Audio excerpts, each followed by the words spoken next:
Hello and welcome to the Class 15 video.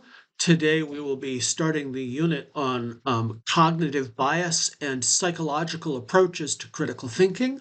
We're going to start by looking at perception and exactly how perception works and how our perceptions themselves wind up being biased. Throughout this section on cognitive bias and psychological approaches to critical thinking, we are going to be using a textbook by Southworth and Swire, two philosophy professors who put together a free online textbook. I think it's got great coverage of this particular issue, which is why I'm using it here. And in general, I always favor using free online resources. I think that this is just how the future has to be. So, I want to start with a sort of a general introduction, remind us of where we are in the overall course. The unit we just completed dealt with traditional philosophical approaches to critical thinking, which meant it was all about argument. And so we had a general format for analyzing argument, and then we looked at particular styles of argument, like argument by analogy or inductive generalization. And then each of those had associated with it fallacies. And the idea was that in the traditional approach to critical thinking, um, the the bugbear, the thing you're trying to avoid, is fallacious reasoning. And this is all about arguments that are given overtly in language, and the focus is on the rationality of the language that you use.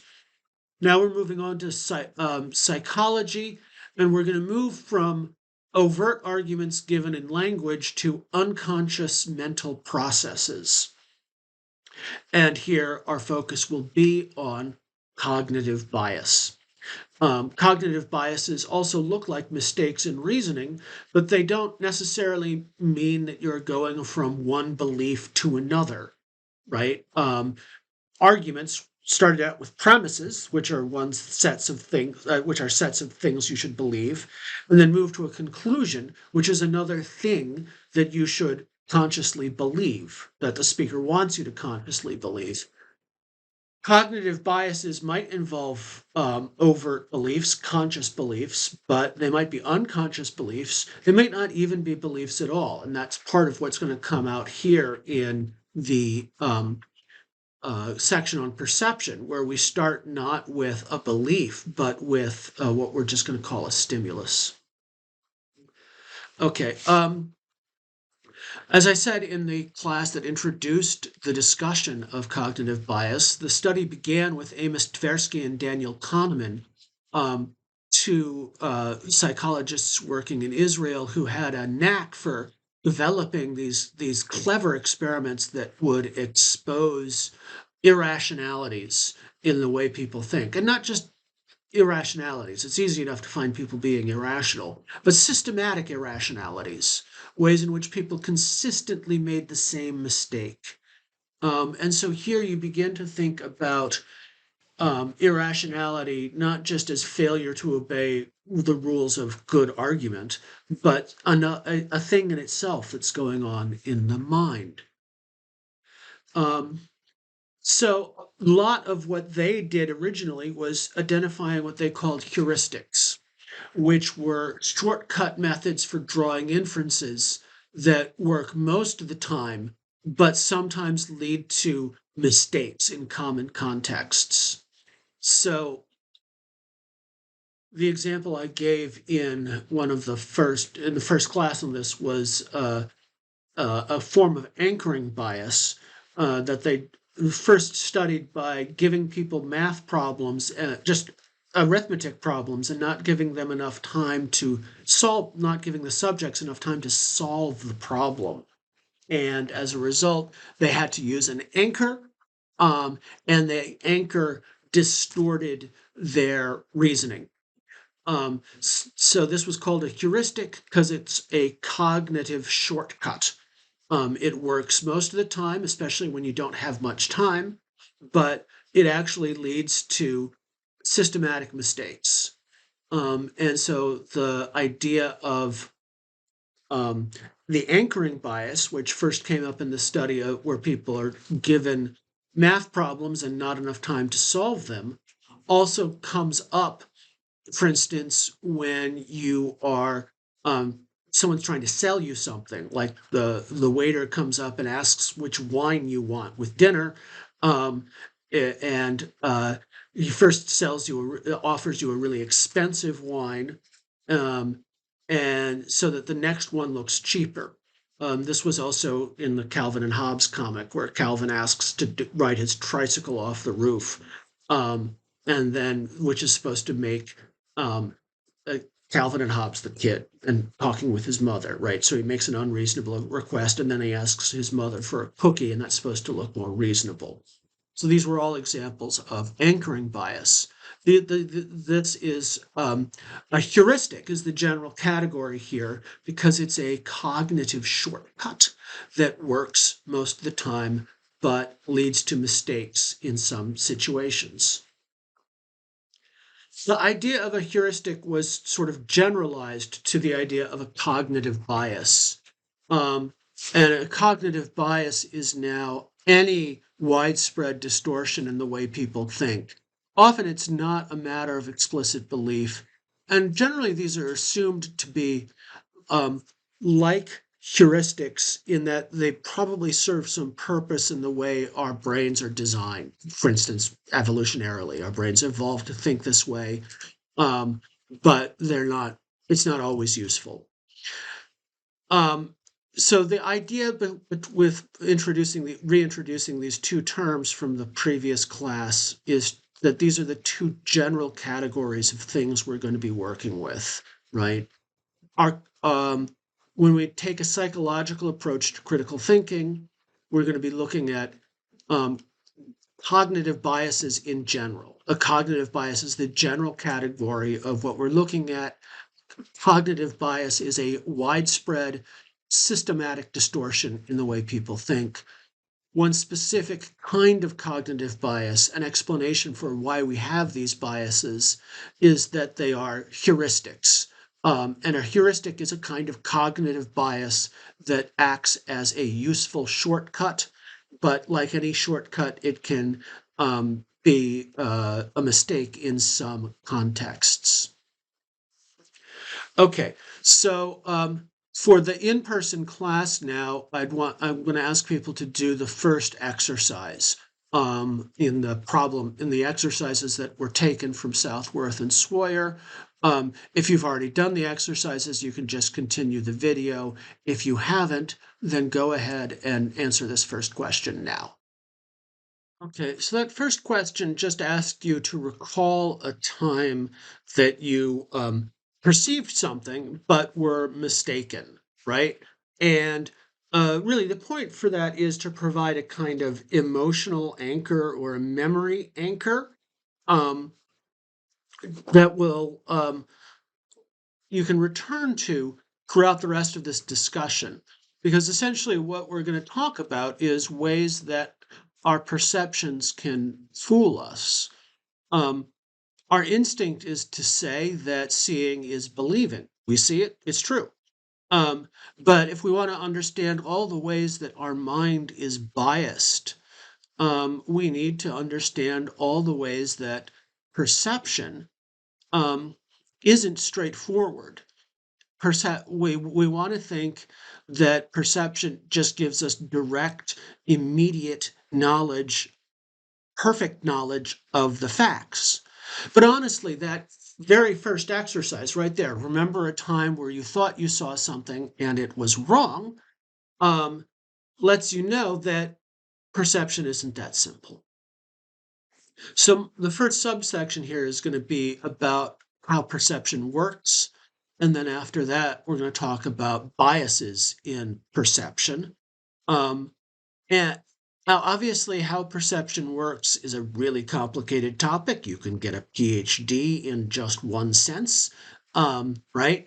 And still not know everything there is to know about perception.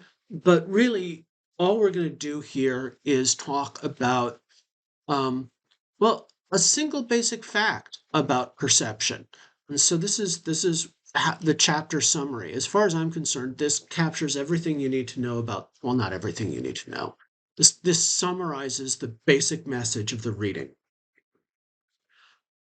Perception is like inductive inference in that it goes beyond the information given and is context dependent, right? So although we've moved away from the realm of argument in terms of language and belief, actually things still kind of have the same structure. And so I want to start by focusing just on this word inference. And throughout this video, we're going to be returning to this one sentence summary of the chapter, right? And exploring the different aspects, the different meanings of it. And we'll and see all the different ways that it brings the basic lessons of the chapter together. So let's just remember what inference is, right? In the previous section, we put arguments in standard form, where we listed premises and then drew a conclusion. The inference was not the premises. The inference was not the conclusion. The inference was the connection between the premises and the conclusion, or the motion that your mind makes when you first get the premises and then you move to believing the conclusion, right? So the premises are a set of beliefs. Conclusion is a belief. When you move from premise to conclusion, you are making an inference. And so now my claim, or Southworth and Sawyer's claim, which is, I think, the basic lesson from the underlying science, is that perception looks like inference. So let's take a second to see how that could be true. So I'm editing this in my office as I go along, and I can see that this video looks ridiculously dark, like it's a Vermeer or something. And what happens is I turned off the overhead light so that I wasn't backlit, and so now I'm kind of sidelit. We don't have professional video production facilities here at LCCC. So in any case, the thing that we wanted to know is, why does perception look like an inference? Where an inference was the connection between premises and conclusion, the motion you make from believing in premises to inferring a conclusion. So let's just think about the process of perception. Let's start with the real world, right? There's an object in the real world. In this case, the object, once again, is my dog Cupcake, right? Light goes from the real world to your eye. We're going to use vision as an example, but we could use anything. So we call the impact of light rays on your retina the proximal stimulus, right? And sometimes the object in the real world, in this case, Cupcake, the dog, might be called the distal stimulus. But I don't want to do that. I want to call that the real world, because I want to emphasize that what we perceive is just a tiny chunk of the real world, which is bigger and weirder and more wondrous than anything that we just see with our mere eyes, or hear with our mere ears, etc. So we will talk about the proximal stimulus, and this is just, in the case of vision, the light that enters your eye, right? And even here, we're only seeing a tiny slice of the world. Southworth and Swyer emphasize that we only see a tiny part of the visual spectrum. And there's a lot more you could say there, but all we need to emphasize is that already we're not getting the world. We're getting a tiny sliver of it. The thing you perceive, the proximal stimulus, has to be processed in your brain, right? And a lot of what we're going to be doing now in this section is focusing on this information processing that happens as the information that was taken in by your eyes is processed by your brain, right? The output of that is going to be perception. You see a dog, you think dog, you may have a conscious belief there is a dog. It may be that the presence of the dog is just hovering around in your unconscious, right? The point is that the light that was taken in was a small portion of the information about the world, and then it had to get processed a lot. This information processing is what looks like inference. And so this is going to be the focus of what we're doing going forward. In other words, it's like moving from a premise to a conclusion, except it's moving from a stimulus to a perception. Okay, so I also said that perception is like, so here's our summary. Perception is like inductive inference in that it goes beyond the information given and is context dependent. That shows how it's like an inference. I'm going to talk about how it's inductive. And here the emphasis is going to be on the fact that it is inductive, meaning it goes beyond the information given. So remember in the previous section, we said that there were two basic styles of reasoning, deductive and inductive. And these correspond to the two ways an argument can work properly, right? Sometimes a good argument is valid. And people were pretty good about remembering the definition of valid on the test. An argument is valid if it's impossible for the premises to be true and the conclusion false. So if the premises were true, they would absolutely show the conclusion. This is the way mathematics works. It is absolutely certain if it works. Inductive arguments are less perfect, but still useful. An argument is inductive if it aims at strength. An argument is strong if the premises would make the conclusion likely if they were true. And all of the arguments, all of the evidence that you see from science, we're calling it here empirical science because it's based on the world that we see and hear. Empirical means based on the senses. All of empirical science is inductive rather than deductive. This is a thing I tried to emphasize in the previous section. I'll continue to emphasize it because it's a basic underlying piece of knowledge. So things are deductive if they're like mathematics. They're inductive if they're like the science of the world we can see. An important piece of inductive argument is that inductive arguments go beyond the information and the premises. And the most straightforward example of that is inductive generalization, where you have a sample, right? You might have surveyed 3,000 likely voters. And then you try to make an inference about everyone who's going to vote in the next election. The inference goes beyond the information given. That means you're taking a risk. There's a chance you could be wrong, right? And that's why inductive arguments are not valid. They don't make the conclusion certain. They just make the conclusion likely. And how likely depends on the quality of the argument. So perception's the same way. Perception goes beyond the information in the proximal stimulus. The proximal stimulus is just the stuff in the light that enters your eye. That light enters your eye, it's processed by your brain, and that processing goes beyond the information given to try to reconstruct what's really out there.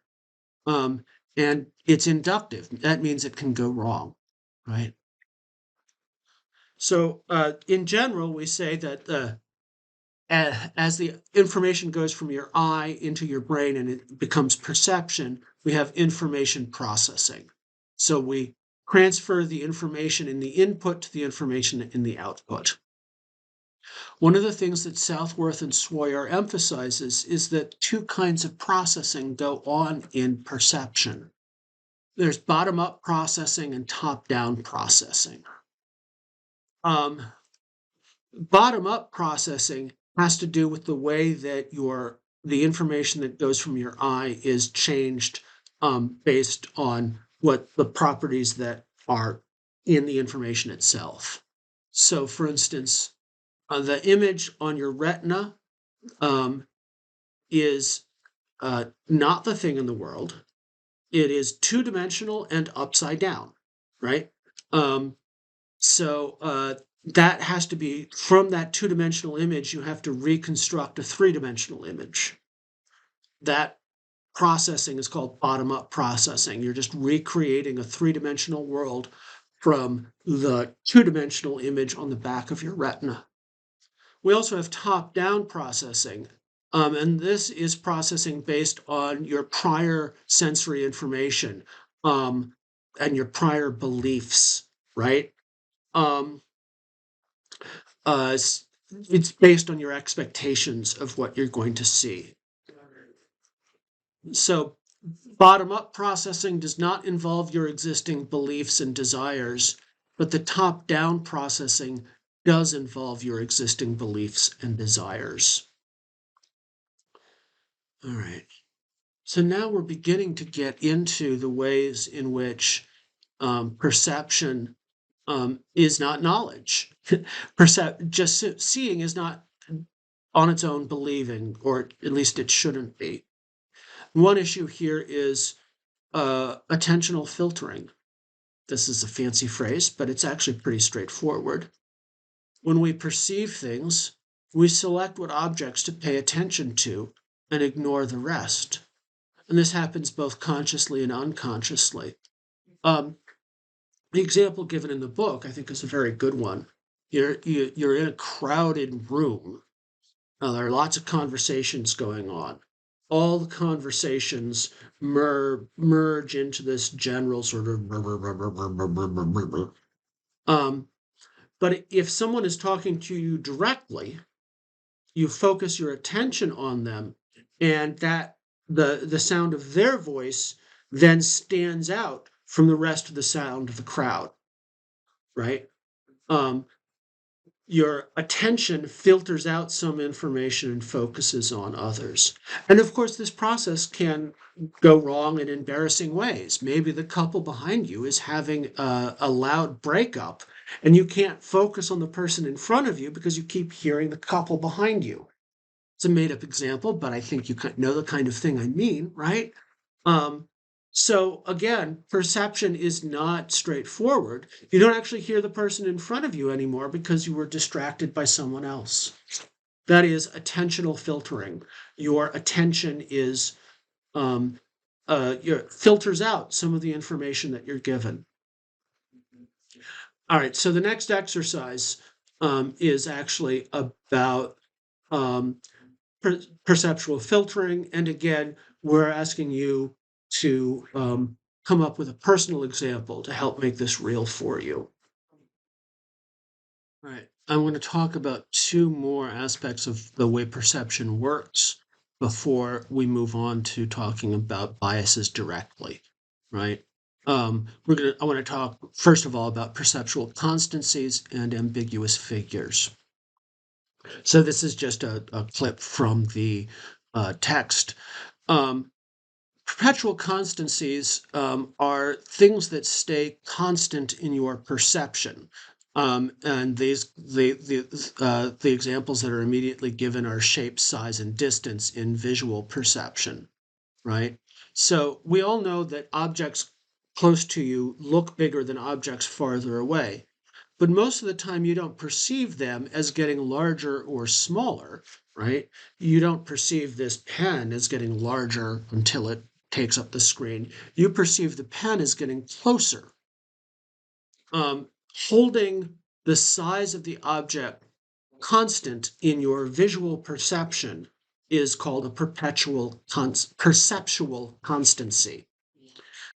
So perceptual constancies are cases where the stimulus changes. The light that falls on our retina changes, but our perception stays the same. And a lot of this has to do in vision with reconstructing a 3D perception from the 2D image that falls on the back of your eye. So here, let's look at three shapes. Here we go.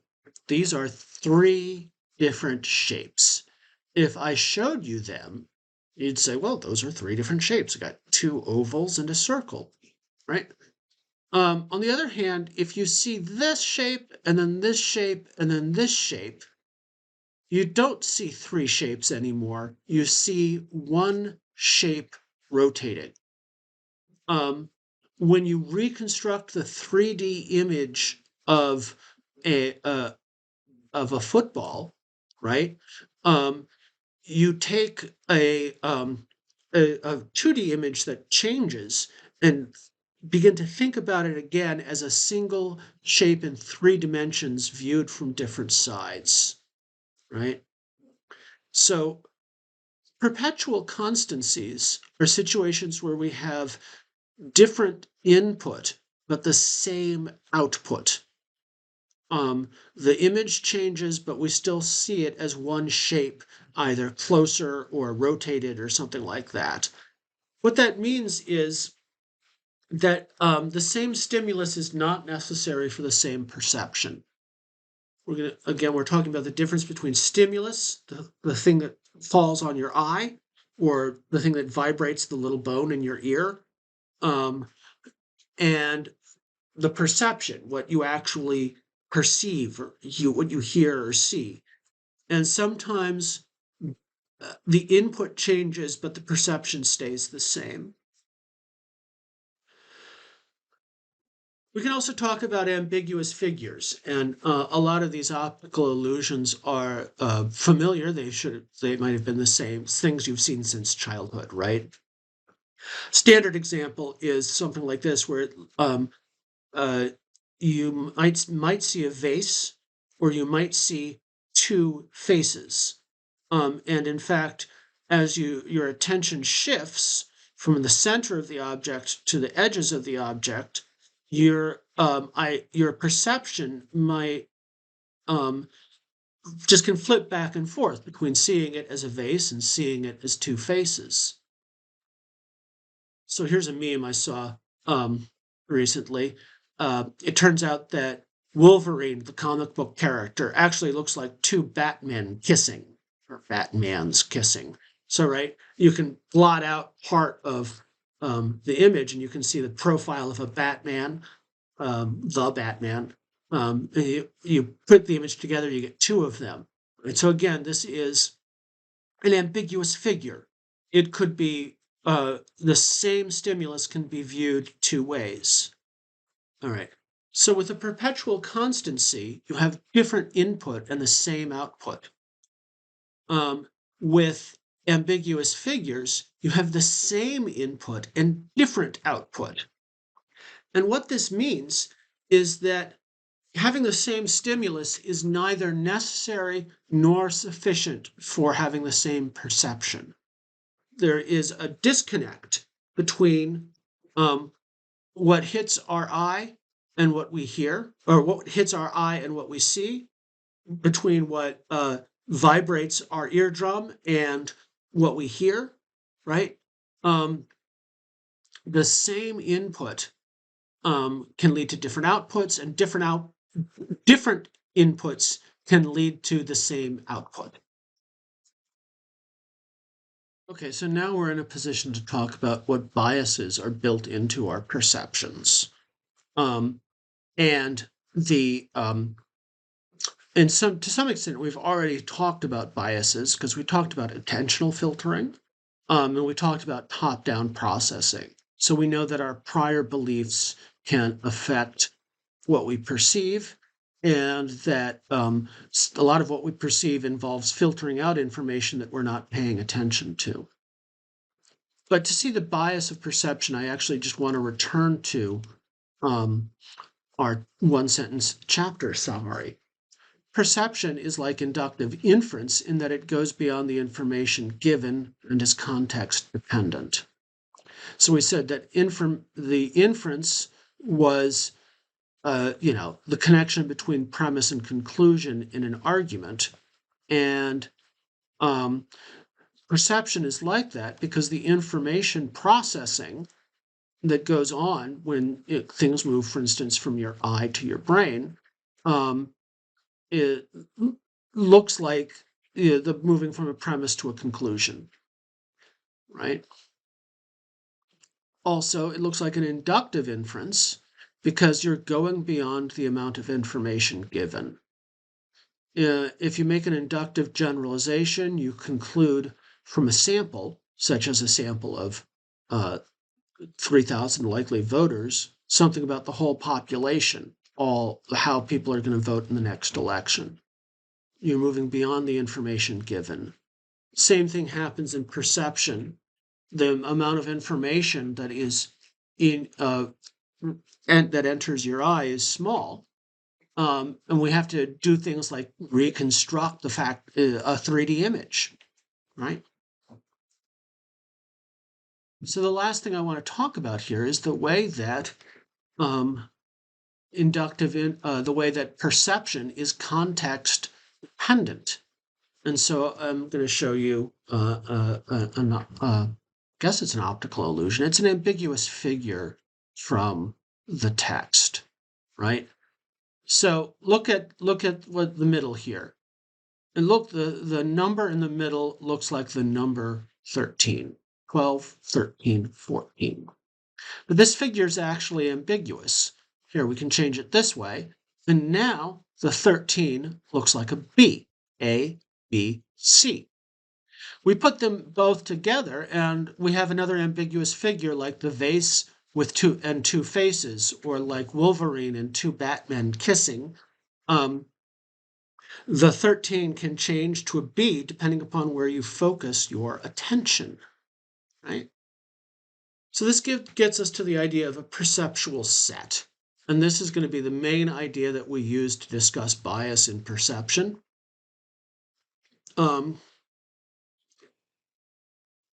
The perceptual set is just how we are primed to see things in a given setting. And this is an example of top-down processing because context shapes the content of perception, right? So how we fill out the meager information that falls onto our eyeballs depends on perceptual set, the context that we bring. And in this case, right, perceptual set can just be the numbers 12, 14, and the letters A and C, which then affect how we view the 13B in the middle. Right?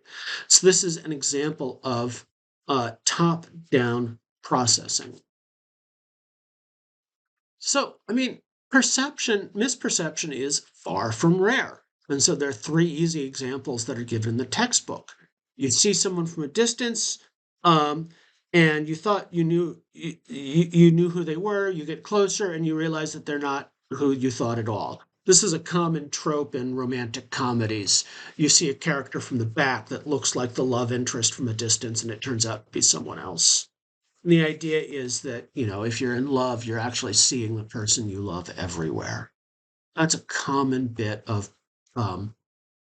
it's a common misperception that comes from your perceptual set, which is then framed or shaped largely by the fact that you're madly in love with someone. Proofreading, ordinary proofreading, and this is really common in my line of work, it provides similar examples. If you leave out a word from, say, the PowerPoint that you are giving your class, you may not notice that you left it out because you expect it to be there, which is why having someone else proofread your work always catches more mistakes. And another common one, if you don't normally live alone and find yourself all alone, shadows and noises can seem spookier. Again, your perceptual set changes how you perceive the objects in front of you. So none of this gets to, for instance, politically charged bias perception, but it sets the grounds, I think, for understanding why you can't just take perception as a straightforward, immediate revelation of absolute truth. Seeing shouldn't be believing all the time. Okay, we've got some more exercises, and we'll discuss them in the in-person class. And if you're watching at home, you can do those exercises now if you haven't done them already.